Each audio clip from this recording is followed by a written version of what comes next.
Okay, good afternoon, everyone.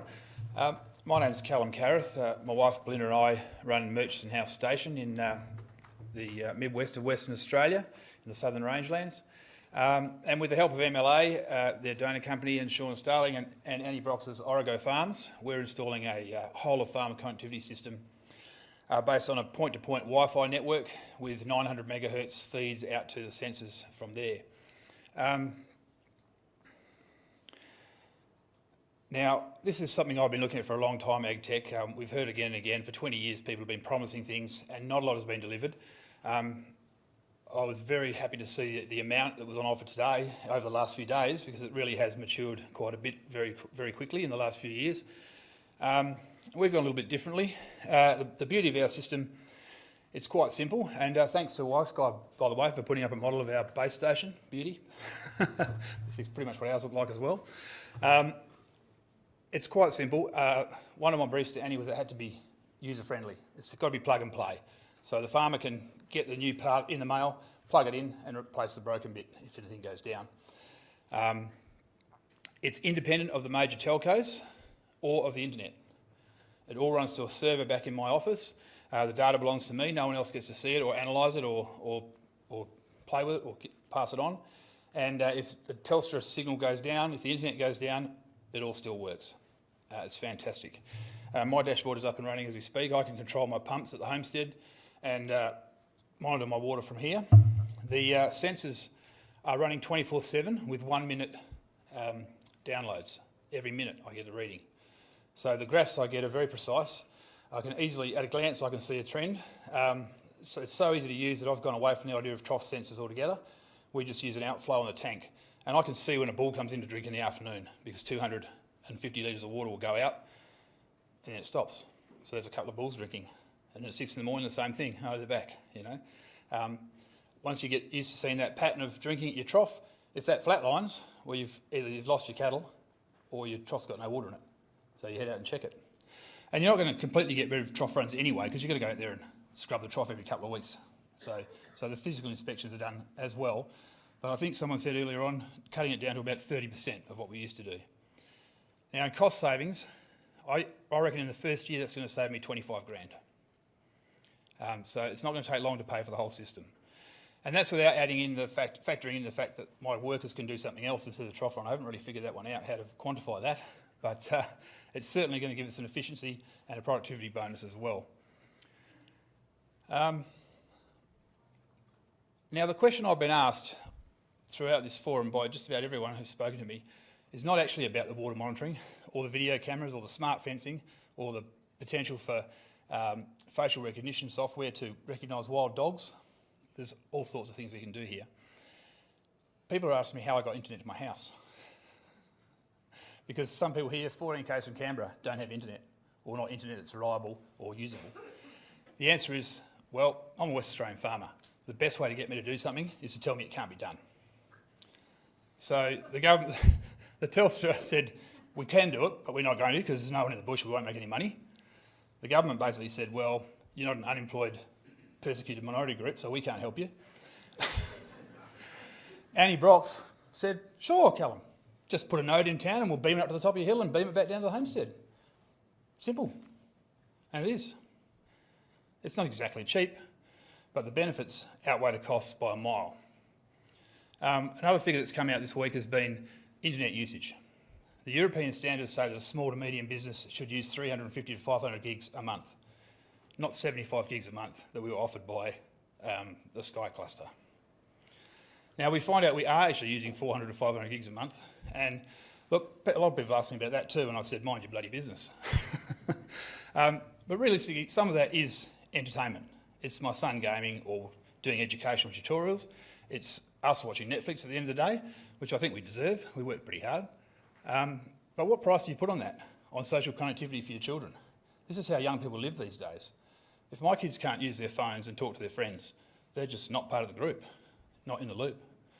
So you shouldn't really worry about what you're using your data on. You should just be able to use it. Just because you live in the bush doesn't mean you're a second-class citizen.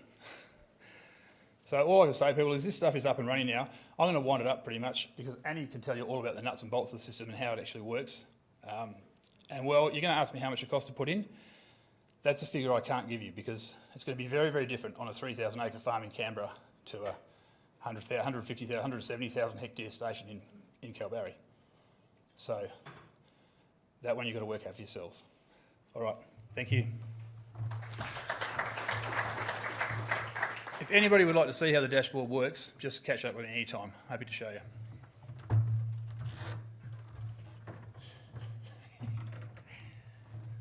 Okay, thank you all for being here, and thank you for looking at egg technology. And I have to be quite honest, I've been in this technology industry for 30 odd years now. As my gran would say, and we're running meat, livestock and meat and dairy business in Norway. I'm an old cow. And that's a compliment in my industry. So we've got a bit of an advantage because we've been working with grains and mixed grains and livestock producers in WA for about 3.5, 4 years now. And our philosophy has been, you tell us what you want and what you need, and we develop based on those requirements. Nothing else, nothing else. So we've been looking at mature technologies from other industries, like manufacturing, and see how those things work for the farming, for farming. It's just that focus. So we've been testing network technologies, which is the foundation, which is a bit tall, which is the foundation for putting in everything. And then we've been looking at different sensor technologies, which is basically where you can look at automation. So if there's 3 things that I want you to take away from my presentation, is that anyone you go to for anything, any product, make sure that they're delivering service. Would you buy a tractor without knowing that you got a mechanic that could help you? I think you wouldn't. Or your Land Cruiser. You need the garage. You need service, so make sure you got service. Secondly, connectivity. That's the foundation. And I know Laura is the big buzzword here. There's a lot of different options out there. We need to start using those that work. And it's not just one magic bullet here when it comes to connectivity. There's a selection, but we need to start using the ones that are mature. Least but most important, farm automation. Automation is the buzzword in manufacturing, and I think that's the buzzword that's going to be here for us as well. It's automation of the trough run.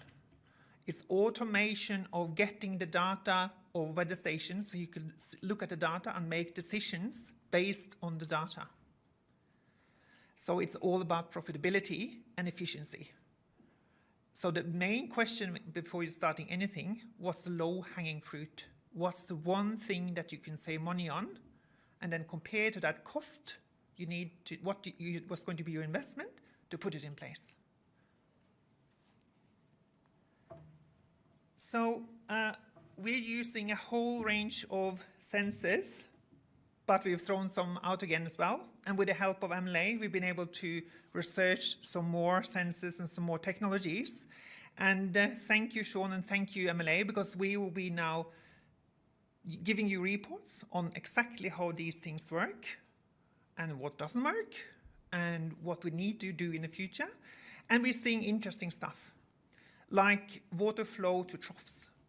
Can we start estimating how much livestock is on the troughs? Looking at patterns of animals going on the troughs. That's interesting research questions that I think will be helping us in the future. This is the techie stuff. And I got this thing here. So this is basically Kalbarri up in the Midwest. This is the farm, and we've got a Wi-Fi across the yards, the sheds, everything. Oops. Thank you. the sheds and yards. And then from there, there's a network spurring off with 900 megahertz. It's completely independent of that link to the internet. And we're doing this for the grains and mixed livestock industry as well, where we basically are creating local networks, and everything is sitting on the farm. That means that any data is basically going to the office, and that your dashboard is not in the cloud. And this is the reason we've done this, is that some of our largest grains producers have said, we don't want our data in the cloud, because if somebody starts to look at our rainfall data, and I've got 10 rain gauges across my 40,000 hectares of grain farm, that's telling them everything about my productivity. I'm not having that data anywhere. I will want to know who's going to get access. I want to decide who's going to get access to that data. Critical. So these are the things that we need to make sure that's in our systems as we develop them. For an intensive producer, it's going to be different. It's much smaller, but it's the same kind of principle. You can basically have a network connection to the internet from either the nearest base station like 4G, 3G, or from nearest town. But again, the same thing, it's Wi-Fi across yards and sheds, etc., with cameras, and then spurring off into a local network.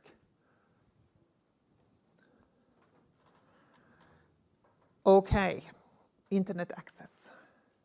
Callum mentioned this. This is data from Murchison House Station. I can give you 30 odd producers, and I can tell you that the data requirements when it comes to small to medium to large producers in WA is on par with international benchmarks for small to medium-sized businesses.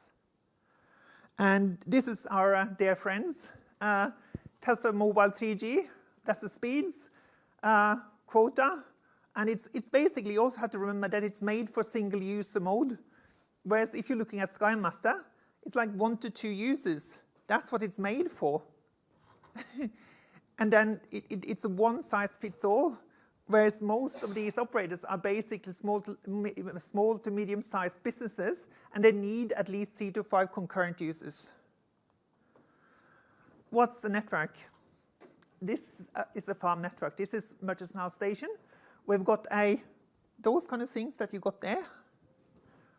One pointing from Kalberry to the top of the jump up, which is a high point here, then back to the station, and it creates like 100 megabits per second, a very fast network. So it is the NBN in Kalberry that's the limiting factor, not the farm network. It's like, and I'm trying to say this to some of these guys in the telco industry, it's like, oh no, last mile, that's the big problem. It's not. The problem here is the speeds to Kalberry. So I think we need to have a bit of a change. And then there's a backbone network into the station. This is basically 2 hours drives on pretty bumpy roads to get in there. That's the core network. And then from there, we're spurring off a 900 megahertz network. And we've been looking at LoRaWAN and different kind of technologies. And sorry, we'll be starting using LoRa maybe in a year or something when we know that it's mature. This is in the Murchison. This is 500,000 hectares. We're using one base station there on Mount Murchison. This is low Mulga country. And all of these stations, the signals jumping from station to station up to Mount Murchison. And there's a $35 a month NBN SkyMaster sitting there, beaming up all the data from this whole station. And they're sitting down in Cervantes, 500 kilometers away, I think, Cervantes to Murchison. And looking at this from the stations, there's nobody at the Mayberry homestead. They're managing the station from Cervantes. So they know that this water point out here is gone down. This is the elephant in the room. Telstra's just set up the largest IoT network in Australia. Not LoRa, nothing. this is basically the largest IoT network. So it's not about one technology, it's about using the mature technologies that are available and combining them in a good way. This is how it looks like in practice. That one there, up on the jump up. There's a repeater. This is how it looks like on the waters. This is the weather station. I think you've seen a lot of this these other days. The one thing that's important, it needs to be rugged enough. It needs to be rugged, no cables outside, etc., etc. That's it.